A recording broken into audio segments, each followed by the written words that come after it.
నమస్తే internet. Present ఇప్పుడైతే మనం తిరుపతిలో ఉన్నామండి. నేను తిరుమలకి అయితే వెళ్ళడానికి బస్సు అయితే ఎక్కాను. దీనికి సంబంధించిన టికెట్లు అయితే ఇక్కడ ఇస్తారు. సో నేను రైల్వే స్టేషన్లో అయితే ఎక్కడం జరిగింది. సో ఇక్కడైతే టికెట్లు తీసుకొని మళ్ళీ ఇక్కడ నుంచి ఇదే బస్సుకి మళ్ళీ తిరుమల చేరుకోవాలండి.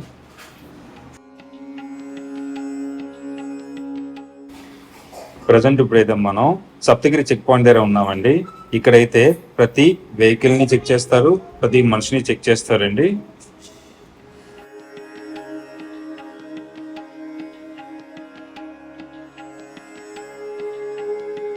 అనిపిస్తుంది కదా, మీ మొత్తం చెకింగ్ అన్ని అక్కడికి లగేజ్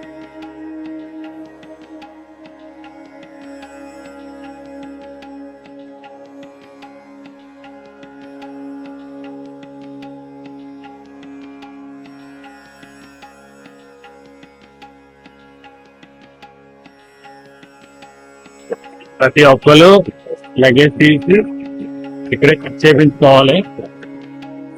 సో చెక్ చేయించుకున్న తర్వాత కొండపైకి వెళ్ళడానికి అనుమతిస్తారు. ఒక పక్క లేడీస్, ఒక పక్క జెంట్స్ అందరూ వాళ్ళు చెక్ చేసిన తర్వాత లగేజ్ కూడా చెక్ చేస్తారు. మొత్తం ప్రాసెస్ అంతా ఇదంతా దాటినంత వరకు ఉంటుంది.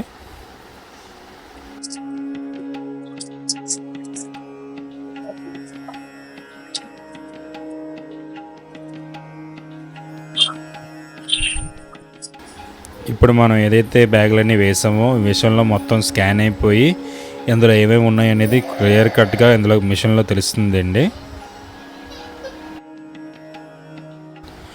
తర్వాత ఏంటంటే చెకింగ్ అయిపోయిన తర్వాత ఏం బస్సు మీద అయితే మనం వచ్చామో మళ్ళీ అదే బస్సు ఎక్కిపోవాలి. ఎందుకంటే దానికి మనం టికెట్ తీసాం కాబట్టి. సో నేను టికెట్ తీసిన బస్సు అయితే అది. మళ్ళీ ఇప్పుడు మనం బస్సు ఎక్కి తిరుమల చేరుకుందాం. తిరుమల చేరుకోవడానికి అయితే మొత్తం 3 దారులు అయితే ఉన్నాయండి. అందులో 2 మెట్ల మార్గాలు, 1 ఘాట్ రోడ్డు. మెట్ల మార్గం అయితే మొదటిది శ్రీవారి పాదాలు, 2 అలిపిరి. ఇప్పుడు మనం ఎంచుకున్నది అయితే ఘాట్ రోడ్ దారండి. తిరుమల మీదకి అయితే ప్లాస్టిక్ అయితే బ్యాన్ చేశారండి. వాటర్ బాటిల్స్ అనేవి పైకి యాక్సెప్ట్ లేదు. సో మీరు పైకి అయితే వెళ్తే అక్కడ మీకు వాటర్ తాగాలంటే గాజు బాటిల్స్లో ఇస్తారు 60 రూపీస్. అది మళ్ళీ మీరు తిరిగి వాళ్ళకి ఇచ్చేస్తే 30 రూపీస్ మళ్ళీ రిఫండ్ ఇచ్చేస్తారు. మీరు ఎన్నిసార్లైనా ఈ గాజు బాటిల్ని పగలకుండా ఉంచుకొని మీరు వాళ్ళకి ఇస్తే వాళ్ళు మళ్ళీ అందులో వాటర్ ఫిల్ చేసి మళ్ళీ 30 రూపీస్ అనేది ఛార్జ్ చేస్తారు. సో మీరు ఫైనల్గా వెళ్ళిపోయేటప్పుడు మాత్రం ఆ బాటిల్ వాళ్ళకి ఇస్తే 30 రూపీస్ అనేది రిఫండ్ ఇస్తారు.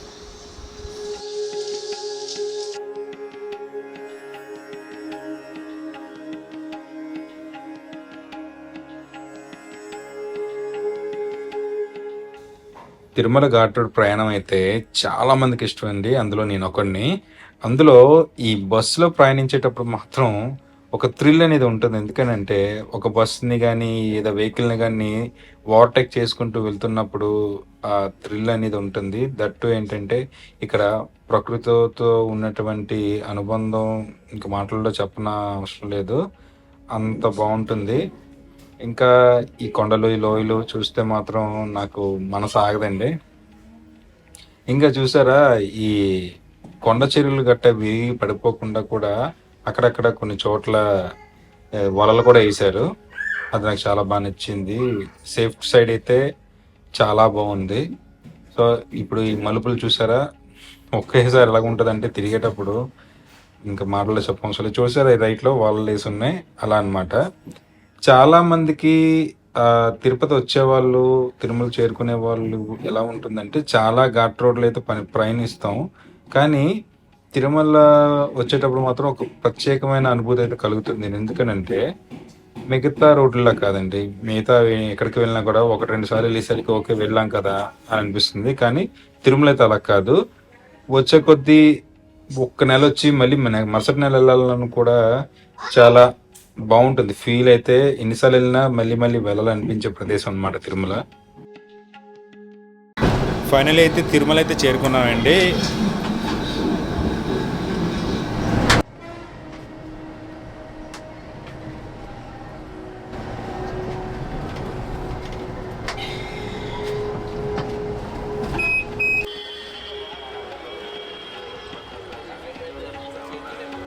సో ఇప్పుడైతే మనం తిరుమలలో ఉన్న సిఆర్ఓ ఆఫీస్కి వెళ్ళిపోతున్నాం. ఎందుకంటే రూమ్స్ అవి బుక్ చేసుకోవడానికి. సో దీని తర్వాత మళ్ళీ మనం రూమ్స్ అవి చూసుకొని తర్వాత ఫ్రెష్ అయ్యి మళ్ళీ శ్రీవారి దర్శనంకి వెళ్దాం. ఇదేనండి, ఇక్కడ మనం రూమ్స్ ఏమైనా తీసుకోవాలంటే ఈ సిఆర్ఓ జనరల్ అని ఉంది కదా, లోపలికి వెళ్ళి టికెట్స్ గట్రా తీసుకోవాలి రూమ్స్కి. ఈ లైన్ అంతా ఇప్పుడు రూమ్స్ తీసుకోవడానికి ఈ లైన్ అంతా కూడా నాకు ఈ లైన్ అంతా చూసేసరికి కూడా అర్థమవుతుంది నాకు రూమ్ దొరకడానికి అయితే చాలా టైం పడుతుందని. నాకు రూమ్ దొరికిన తర్వాత ఇందాక నేను చెప్పినట్టుగానే ఫ్రెష్ అయిపోయి దర్శనంకి అయితే వెళ్ళిపోతాను. దర్శనం కంప్లీట్ అయిపోయిన తర్వాత నాకు రూమ్స్ దొరకడానికి ఎంత టైం పట్టింది, దర్శనం ఎలా జరిగిందనే ఇన్ఫర్మేషన్ మీతో షేర్ చేసుకుంటాను. ఓం నమో వెంకటేశాయ. ప్రజెంట్ అయితే ఇప్పుడు తిరుపతి వెంకటేశ్వర స్వామి గుడి బయట అయితే ఉన్నాం. దర్శనం అయితే కంప్లీట్ అయిపోయింది. 300 రూపాయల టికెట్ అయితే మాత్రం సుమారుగా 4 నుంచి 5 గంటలు పడుతుంది. ఉచిత దర్శనంలో అయితే ఏకంగా ఆపారు, ఎందుకంటే 30 గంటలు వ్యవధి పడుతుంది సమయం. ఇప్పుడైతే వద్దు అని చెప్పేసి అనౌన్స్ కూడా చేస్తున్నారు. రేపు తెల్లవారి 6 గంటలకి, అది నిన్నటి నుంచి కూడా చేస్తున్నారు. రేపు తెల్లవారు 6 గంటల నుంచి మళ్ళీ క్యూ కాంప్లెక్స్లోకి రండి అని చెప్పి. ఇది ఎంతవరకు వెళ్ళిందంటే ఏకంగా రోడ్ బ్లాక్స్ అయినంత వరకు కూడా వెళ్ళిపోయింది. సో ప్రస్తుతం ఉన్న మేలో 2024 మేలోని చాలా దారుణంగా అయితే ఎక్కువగా ఉంది. అంటే క్యూ కాంప్లెక్స్లో మొత్తం నిండిపోయింది. సో బయట కూడా వచ్చేసింది మొత్తం. సో చూసుకొని ఎవరన్నా తిరుపతి రావాలనుకుంటే ఖచ్చితంగా టికెట్ తీసుకొని రూమ్ అవైలబిలిటీ కూడా చూసుకోండి. రూమ్ వచ్చినా కూడా మెసేజ్ కోసం దగ్గర 7 to 8 అవర్స్ నెంబరింగ్ కోసం వెయిట్ చేయాల్సి వస్తుంది. అంత ఎక్కువసేపు వెయిట్ చేయాల్సి వస్తుంది. ఎనీహౌ దర్శనం అయితే చాలా సూపర్గా అయింది. రూమ్స్ కోసం చాలా కష్టపడ్డాం. అలాగే టికెట్ లేని దర్శనాలు అయితే మాత్రం చాలా, అంటే 30 అవర్స్ లైన్లో ఉండడం అంటే అది మాటలు కాదు. చూసుకొని అనౌన్స్ కూడా చేస్తున్నారు. ఓం నమో వెంకటేశాయ. శ్రీవారి ఆనంద నిలయానికి అభిముఖంగా ఉండే ఆంజనేయ స్వామి వేడిలతో ఎందుకు దర్శనమిస్తారో తెలుసా? అంజనాద్రి పర్వతంపై అల్లరి చేస్తున్న హనుమంతుడిని తల్లి అంజనాదేవి మందలించి కాళ్లకు చేతులకు బేడులు వేసి శ్రీవారికి ఎదురుగా నిలబెట్టారంట. అందుకే ఇక్కడ స్వామిని బేడి ఆంజనేయ స్వామిగా పిలుస్తారు అని పురాణం.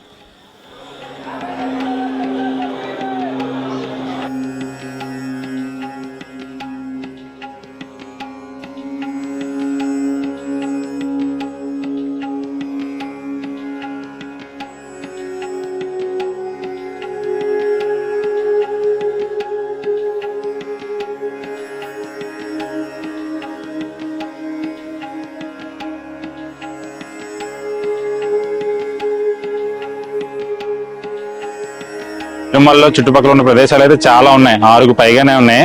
అందులో ముఖ్యమైనవి ఏంటంటే ఇక్కడ శ్రీవారి పాదాలు, తర్వాత ఇదేంటంటే శిలాతోరణం, చక్ర తీర్థం, తర్వాత వేణుగోపాల స్వామి టెంపుల్, ఆకాశగంగా, ఇంకా పాపనాశనం. దీంతో కాకుండా ఇంకా జపాలి కూడా ఉంది. కాకపోతే ఇక్కడ ప్రాబ్లం ఏమొచ్చిందంటే సర్వదర్శనం తాలూకా లైన్స్ ఎంతవరకు చేరుకున్నాయంటే రోడ్డు బ్లాక్ అయినంత వరకు అయింది. అంటే పైన ఈ 3 కూడా సో ఇప్పుడు దర్శనానికి అలౌడ్ లేదు. ఎందుకంటే అటు సైడ్ వెహికల్స్ వెళ్ళడానికి కానీ ఏవి వెళ్ళడానికి వీలు లేకుండా అయింది, అలాగుంది. ప్రజెంట్ అయితే ట్యాక్సీలు అయితే ఈ 3టికి మాత్రమే రన్ అవుతున్నాయి. దాంతో పాటు ఇంకా జపాలి తీర్థంకి. సో ప్రజెంట్ వీలైతే మాత్రం ఈ 3టికి స్టార్ట్ చేసేది ఎంత అంటే దగ్గర మనిషికి 150 తీసుకుంటున్నారు. అది కాకుండా మనం ఒకవేళ జపాలికి వెళ్ళాలనుకుంటే 50 రూపీస్ ఎక్స్ట్రా, కొంచెం దాన్ని వేరే రూట్ లో వెళ్ళాలంటున్నారు. సో ఇక్కడ మన తిరుమలలో తెలిసేది నాకు సరిగ్గా తెలియదు కాబట్టి వాళ్ళు చెప్పింది నేను ఫిక్స్ అయ్యి చేస్తున్నాను. సో అది విషయం. సో ఇప్పుడు మనం ట్యాక్సీ తీసుకుని, ఇవన్నీ ట్యాక్సీలే చూడండి, ఇవన్నీ ఉంటాయి. సో ఇక్కడ అయితే ప్రైజెస్ లిస్ట్ కూడా ఉన్నాయి. ఇక్కడ చాలా లిస్టులు ఉన్నాయి. మనం కావాలంటే పర్ హెడ్ కూడా కాకుండా డైరెక్ట్ గా కూడా మనం వెహికల్ అయితే బుక్ చేసుకోవచ్చు. కాకపోతే అప్పుడు ఎంత మంది ఉన్నామా ఏంటని సంబంధం ఉండదు. డైరెక్ట్ గా 1500, 2000 మనం మాట్లాడుకున్న దాన్ని బట్టి 1000 నుంచి కూడా స్టార్ట్ అవుతుంది ఒక్కొక్కసారి.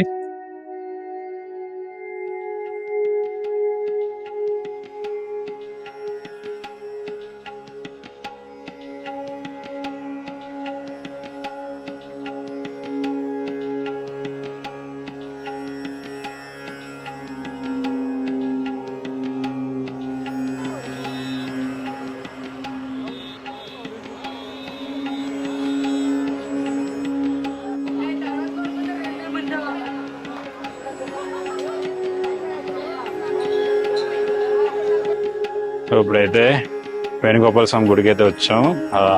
రష్గా అయితే లేదు, మామూలుగా ఉంది. కాకపోతే ఇక్కడ ఆడవాళ్ళకి సంబంధించిన వస్తువులు, ఆభరణాలు, బట్టలు గట్ట కొనుక్కోవడానికి బోల్డ్ అన్ని అవైలబిలిటీ ఉన్నాయి. చూడండి. సో గుడికి వెళ్దాం ఇప్పుడు. వేణుగోపాల స్వామి ఆలయంలోకి అయితే కెమెరా కంటికి అనుమతి లేదండి. దర్శనం పూర్తయ్యాక బయటికి వస్తే శ్రీ హతీరాం బాబాజీ గారి జీవ సమాధి అయితే నాకు కనిపించింది. ఈయన ఎంత మహిమగల బాబాజీ అంటే ఒకానొక సందర్భంలో శ్రీవారిని దర్శించుకునే భక్తుల కన్నా శ్రీ హతీరాం బాబాజీ గారిని దర్శించుకునే భక్తులు ఎక్కువ అయ్యేవారు. ఈయన చరిత్ర తెలుసుకున్నట్లయితే శ్రీ హతీరాం బాబాజీ గారు 600 సంవత్సరాల క్రితం తిరుమల వచ్చారండి. ఈయన శ్రీవారి మహాభక్తుడు కావడం చేత శ్రీవారు హతీరాం బాబాతో పాచికలు ఆడుతూ తన భక్తుని చెరువులో ఉండేవారు. ఈయన రామపత్రం అనే ఆకు మాత్రమే ఆహారంగా తీసుకునేవారండి. అయితే శ్రీవారి వచ్చి హతీరాం బాబాజీ గారిని కలవడం, పాచికలాడడం అనే విషయం ప్రచారంలోకి వచ్చింది. అప్పుడు ఈ విషయం తెలుసుకున్న చంద్రగిరిని పరిపాలించిన గిరిధర్ అనే రాజు వచ్చి హతీరాం బాబాజీ గారిని నిలదీసి బంధించారు. నీవు నిజం చెప్తున్నట్లయితే ఈ బండెడు చెరుకుల్ని తెల్లవారేలోపు తినమని ఆజ్ఞాపించారు. అయితే హతీరాం బాబాజీ గారు శ్రీవారిని తలుచుకున్న వెంటనే కలియుగదైవం శ్రీ వెంకటేశ్వర స్వామి ఏనుగు రూపంలో దర్శనమిచ్చి అక్కడ ఉన్న చెరుకులన్నీ తినివేశారు.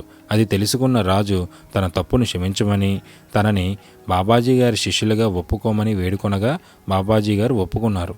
బాబాజీ గారు భక్తిని నిరూపించేందుకు ఏనుగు రావడం చేత హాతీ అని, బాబాజీ గారు ఒక రామాలయం నిర్మించడం చేత రామ్ అని, పూర్తిగా హాతీరాం బాబాజీ అనే పేరు ప్రచారంలోకి వచ్చింది. తదుపరి బాబాజీ గారు భక్తుల వల్ల శ్రీవారి ధ్యానంలో ఉండలేక హాతీరాం బాబాజీ గారు జీవ సమాధి అయ్యారు.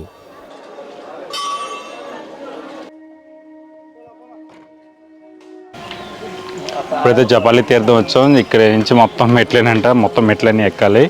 ఎక్కి మీదకెళ్ళి పైన దేవుడిని దర్శించుకుంటాం.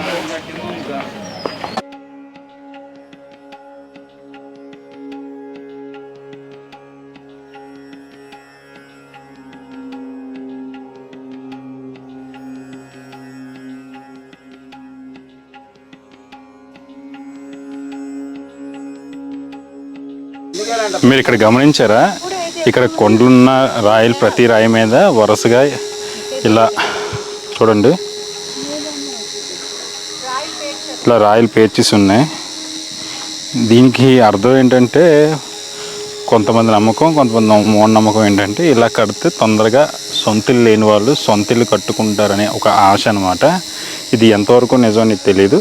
జస్ట్ వాళ్ళ సాటిస్ఫాక్షన్ కోసం, వాళ్ళ నమ్మకం కోసం మాత్రం ఇలా ఈ రాళ్ళని ఒకదాని మీద ఒకటి బిళ్ళ పెంకు సర్దినట్టు పేర్చుతారనమాట. దగ్గరికి అయితే వచ్చినట్టు ఉన్నాం. కొంచెం దూరంగా పాటలు అయితే వినిపిస్తున్నాయి. జపాలి ఏంటంటే ఎలా ఉందంటే అప్ అండ్ డౌన్ మెట్లా ఉంది. సో పర్లేదు, కష్టపడి అంత కాకుండా సులువుగా ఆగాగితే ఎక్కడానికి కూడా ఇక్కడ పక్కన గట్లు అయితే వేశారు. బాగుంది.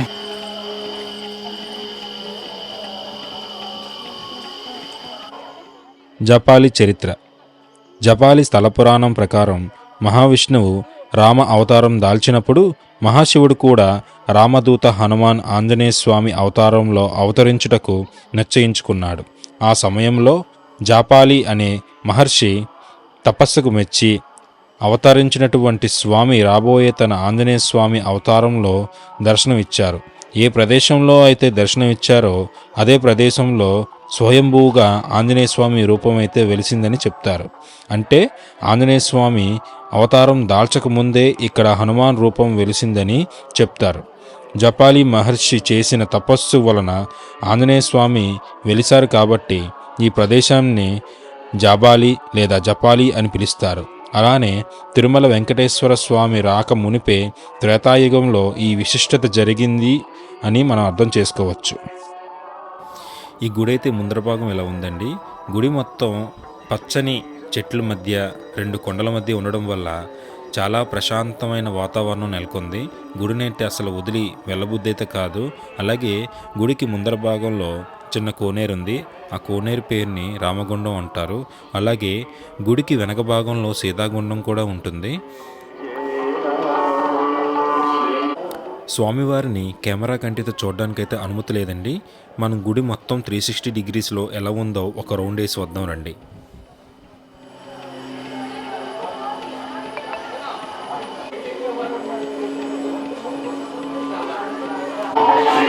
ఇప్పుడు వెనక కనబడుతున్న ఈ చెట్టు నుంచి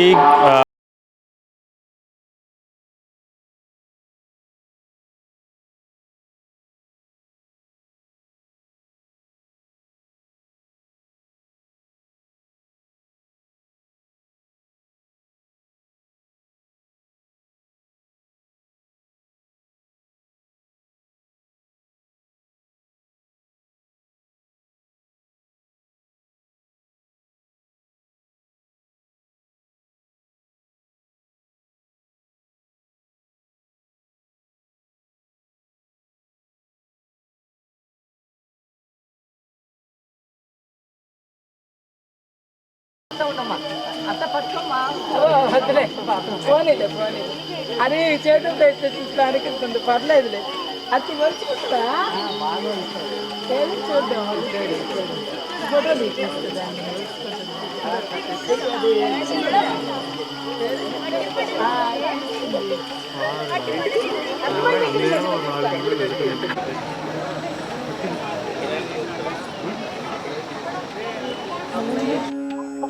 పాపనాశనం దగ్గరికి వచ్చాను. ఇక్కడ చాలా కిందకి దిగి పాపనాశనంలో స్నానం చేస్తే పాపాలన్నీ పోతాయనే అందరి నమ్మకం కాదు, అదే నిజం. గోవిందా గోవిందా. పాప వినాశనం చరిత్ర. పూర్వకాలం సప్తఋషులు తపస్సు చేశారని, అలానే స్వామివారి వివాహ సమయంలో దేవతల భోజనాల కొరకు ఇక్కడే వంట చేశారని వెంకటాచల మహత్యంలో చెప్పబడి ఉన్నది. అలానే ఇంతకు మునుపు ఇక్కడ డ్యామ్ వెనక ఉన్నటువంటి అడవిలో అమ్మవారి ఆలయం ఉండేది. 1994లో ఈ డ్యామ్ నిర్మించారు. అప్పుడు డ్యామ్ వెనక ఉన్నటువంటి నీళ్ళ వల్ల పాత ఆలయంకి ముప్పు గురి కావడం చేత దేవస్థానం వారు అక్కడి నుంచి ఆలయం తరలించి ఇక్కడ పునఃప్రతిష్ఠించారు. అలానే తిరుమల వైష్ణవ క్షేత్రం కావడం చేత అమ్మవారిని విష్ణుగంగగా పిలుస్తారు.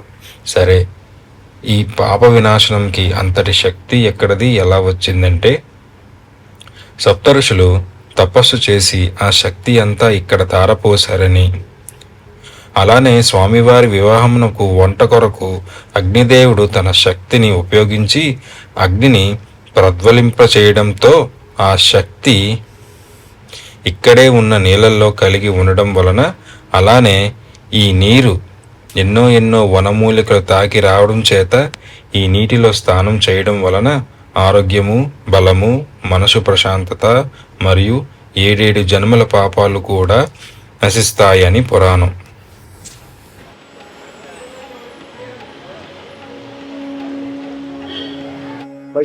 మన ఈ తిరుమల ట్రిప్లో, ఈ జీప్ ట్రిప్లో అయితే చివరి డెస్టినేషన్ ఏంటంటే ఆకాశగంగా. ఈ ఆకాశగంగకి కరెక్ట్గా మెట్లు దిగి వెళ్ళడానికి డ్రైవర్ చెప్పిన దాని ప్రకారం 100 నుంచి 150 అంతే అంటున్నారు. ఓకే, సో ఎక్కడికి వెళ్ళినా చెప్పాను కదా, ఫస్ట్ ఆఫ్ ఆల్ మనకి ఎక్కడికి వెళ్ళినా ఈ షాపింగ్ మాత్రం వదలదు. లేడీస్ వస్తే మాత్రం జాగ్రత్త, మీ పర్సలు ఖాళీ అయిపోతాయి. అది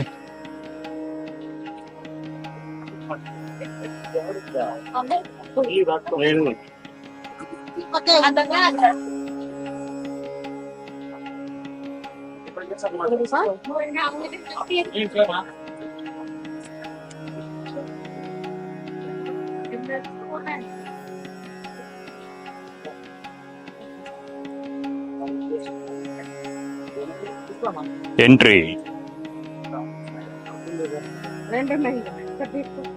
నేను ఆకాశగంగ అంటే ఆకాశంలో ఉంటది అనుకున్నాను, కానీ పాతాళంలో ఉంది. కిందకి బాగా నడాలి, కింద నుంచి కిందకి బాగా. ఆకాశగంగ స్థల పురాణం. పెరియ తిరుమల నంబి అనే వైష్ణవ భక్తాగ్రేశ్వరుడు తిరుమల వెంకటేశ్వర స్వామికి పాప వినాశనం నుండి స్వామివారి పూజకు అలానే అభిషేకమునకు ఆ నేలని తీసుకువచ్చేవారు. చివరికి తన వృద్ధాప్యంలో కూడా కష్టపడడం, నీరు తెచ్చుట స్వామి చూచి ఆయన మీద జాలిపడి ఆయన వచ్చు మార్గమున ఒక వేటగాన్ని బాణుల వలె రూపంలో వచ్చి తిరుమల నంబిని ఇలా అడిగారు. తాత, నాకు కాస్త దాహముగా ఉన్నది, నీరు కావాలని అడగగా నంబి ఇలా అనెను. బాలా, ఈ నీరు స్వామివారి పూజ కొరకు నీకిచ్చుట కుదరదని తన దారిలో తను పోవుచుండగా ఆ బాలుడు ఒక బాణముతో ఆయన తలపై ఉన్న నీళ్లకొండకి రంధ్రం వేసి ఆ నీళ్ల మొత్తాన్ని తాగివేశారు. ఆ నంబి బాధపడుతూ మరలా ఆ నీళ్ళకి వెళుతుండగా ఆ బాలుడు, తాత, నీవు బాధపడకు, నీకు నేను నీళ్లు ఇస్తా అని తన బాణముతో అంజనాద్రి పర్వతంకి రంధ్రం వేసి ఆకాశగంగని ప్రవహింపజేసేలా చేశాడు. దగ్గర ఉన్నాం. ఇది ఆకాశగంగా మెత్తిన తల్లికుండు పాపాలన్నీ పోతుంది. పైగా ఈ నీళ్ళతోనే స్వామివారికి అభిషేకం గట్రా చేస్తూ ఉంటారు. చూసారా, దీపం కూడా పెట్టారు. అలాగే ఈ నీరులో చాలామంది ఏం చేస్తున్నారంటే కాలు కడుక్కోవడం గట్రా చేస్తున్నారు, చేయకూడదు. అందుకని అక్కడ దీపం కూడా పెట్టేసి ఉంది కాబట్టి ఈ నీళ్ళు అభిషేకిస్తారు కాబట్టి అలా తప్పులు అయితే చేయకండి. ఇప్పుడు చేయడం చూసాను కాబట్టి చెప్తున్నాను. అలాగే మీరు కూడా నీళ్ళు తీసి తాగండి, ఇంకా నీళ్లు నెత్తిన జల్లుకొని ఈ పాపాలన్నీ పోతాయి. ప్రజెంట్ ఇప్పుడైతే మనం శ్రీ తిరుమల వెంకటేశ్వర స్వామి ప్రియభక్తురాలైన శ్రీ తరికొండ వెంగమాంబ అన్నప్రసాద కేంద్రం దగ్గర అయితే ఉన్నాం. ఇక్కడ లైన్లో అయితే వేలాది మంది ఉన్నారండి. ఎంతమంది ఉన్నా లైన్ అయితే ఆగడం లేదు. 1 by 1 అంతా కదిలిపోతుంది. ఎక్కడ ఏ లోటుపాట్లు అయితే లేవు. తిరుమలలో ఎన్నో అన్నప్రసాద వితరణ కేంద్రాలు ఉన్నప్పటికీ కూడా శ్రీ వెంగమాంబ అన్నప్రసాద కేంద్రం మాత్రం ఎందుకు ఇంత ఫేమస్ అని అంటే, ఇక్కడ ఫస్ట్ ఆఫ్ ఆల్ చెప్పుకోవాల్సింది ఏంటంటే అన్నప్రసాదం అండి. సూపర్ క్వాలిటీ మెయింటైన్ చేస్తారు. ఎందుకు ఇక్కడే ఫస్ట్ క్లాస్ అని చెప్తున్నానంటే, నేను తిరుమలలో ఇంకొక చోట కూడా నేను ఫుడ్ టేస్ట్ అయితే చేశాను. అక్కడ కొంచెం క్వాలిటీ అయితే తక్కువగా ఉంది. దాంతో పోల్చుకుంటే ఇక్కడైతే ఎక్సలెంట్ ఉంది. ఫుడ్ క్వాలిటీ ఏంటి, సాంబార్ ఏంటి, పచ్చడి ఏంటి, అందులో వేసే పదార్థాలన్నీ ఎక్సలెంట్ ఉన్నాయి. దట్టు ఏంటంటే ఇక్కడ సిట్టింగ్ కెపాసిటీ కూడా చాలా ఎక్కువ అండి. వెయిటింగ్ అనేది ఉండదు. ఎన్ని వేల మంది వస్తున్నా వెళ్తూనే ఉంటారు, లైన్ ఆగుతూనే ఉండదు. మనం భోజనం చేసి మళ్ళీ అలాగే ఫాస్ట్గా బయటకు వెళ్ళిపోతూ ఉంటాం. ఎక్సలెంట్ ఉందండి సర్వీస్ అయితే ఇక్కడ. హలో గైస్, ఈ వీడియో అయితే ఇక్కడితో ఎండ్ చేస్తున్నానండి. అలాగే మీకు ఈ వీడియో ఎలా అనిపించిందో కింద కామెంట్ చేయండి. అలాగే తరికొండ వెంగమాంబ అన్నదాన సత్రం దగ్గర అయితే పెద్ద ఆర్ట్ అయితే ఉంది కదా, ఒక లైన్ ఫార్మేషన్లో కొన్ని టెంపుల్స్. ఆ టెంపుల్స్ నేను విజిట్ చేద్దాం అనుకుంటున్నాను. నెక్స్ట్ ఏ టెంపుల్ నేను చూసి మళ్ళీ మీకు చూపించి దానికోసం ఎక్స్ప్లెయిన్ చేయాలనిపించుకుంటున్నారో అది కింద కామెంట్ సెక్షన్లో కామెంట్ చేయండి. నేను మొత్తం కోసం దానికోసం ఎక్స్ప్లెయిన్ చేయడానికి ట్రై చేస్తాను. Thank you so much.